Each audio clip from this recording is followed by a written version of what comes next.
Give this to me. You have to know that not only is our land under attack, now our water is under attack. Because if you control the water in the West, you control the land. In Tombstone, Arizona, for 130 years, they had rights to their water. They ran lines 30 miles to the Huachuca Mountains.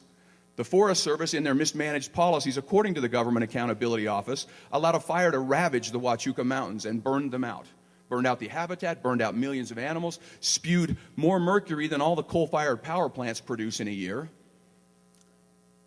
And on the heels of the fire, they had floods that washed out. They did 1,000 years of erosion damage in a month, washed down boulders the size of Volkswagens, wiped out their lines. Tombstone went to go repair their water. Tombstone, right? A wooden town in the middle of the desert in the middle of a drought. That is also a National Historic Site required to preserve their town under federal regulation. You're going to give me more than 1 minute. There's more to this. So they went to go repair their water. And they went to the Forest Service and said, we're going up to repair our water, which is life to our town in the desert. And the Forest Service said, you don't own that water. After 130 years. So they spent weeks proving their chain of title to their water. Then the Forest Service said, well, you don't need all that water.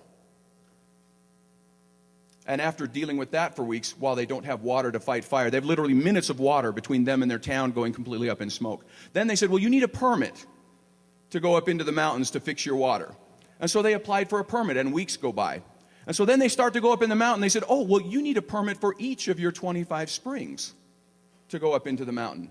And the mayor finally had had enough, and he started to go up into the mountain with the city employees and with a track hoe that they had rented. And as they go up into the mountain, they're met by armed Forest Service agents.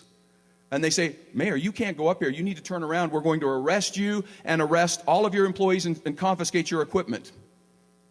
And so they backed off, and now they go up into the mountain with 2 employees with a pick and a shovel to remove 10 to 15 feet of debris. They may as well take spoons. And as they go up to do this, they're met again by armed Forest Service agents that say, because when they went up, they thought they were going to take a wheelbarrow with them. And they were met by armed Forest Service agents that said, you can't take mechanized equipment up into the forest. This is happening right now.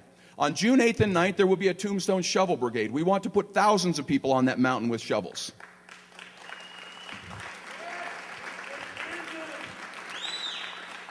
We need you to stand with Tombstone, because if they can do that to them, they'll do it to us. And in fact, it's already happening here.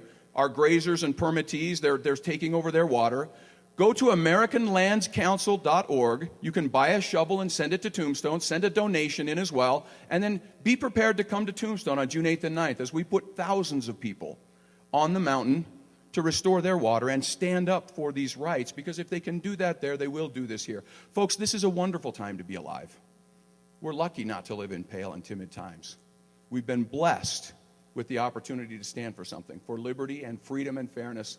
And these are things worth fighting for, worth devoting our lives to. So let us go forth with good cheer and stout hearts, happy warriors out to seize back a country and a world to freedom. Thank you.